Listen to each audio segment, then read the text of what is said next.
Mayong adlaw mga ka-farmers. Sabi na gid sa atong mga supporters no. Kung labay man kini sa inyong mga won, palihog ko og subscribe mga ka-farmers.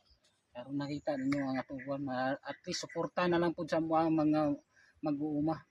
So nakita ninyo ang ato ang kahago mga ka-farmers. So, nakita na pud nako ang atong kahago mga ka-farmers. So, kita nyo mga ka-farmers kung unsa kadako sa langka mga ka-farmers no, nag-range kini 25 to 30 kilos.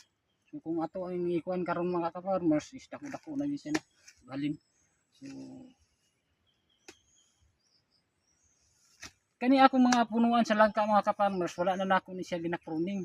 Diya siya na lang din mismo ang kuan. Makita nyo kung unsa kataas no. Ano? So siya na lang mismo no. Dili man sad nato siya ma-pruning mga ka-farmers, kay normal man lang gid siya mga ka-farmers, kay underneath lang nako sa atong lubi akong mga langka mga ka-farmers. So mao ni karon ang resulta, mugukod gid siya sa ere mga ka-farmers, kay gusto ko siya hayag.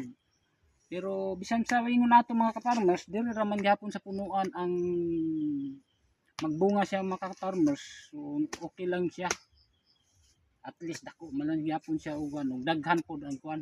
Ug di na pud ko kailangan mo ingon ani mga ka-farmers. Kita nyo mga ka-farmers nga magtukod ako, kay kani sa una mga ka-farmers namunga man ni siya ka-farmers, pero akong gitukuran kay nga no masapli man siya mga ka-farmers. So ingon ani na lang akong diskarte, kay sa punuan lang okay lang siya, sa punuan magbunga. So sa among mga followers ug supporters, palihog og subscribe sa amo ang YouTube channel mga ka-farmers, kay aron suportahan po ninyo mga mag-uuma. So daghang kayong salamat. Bye bye.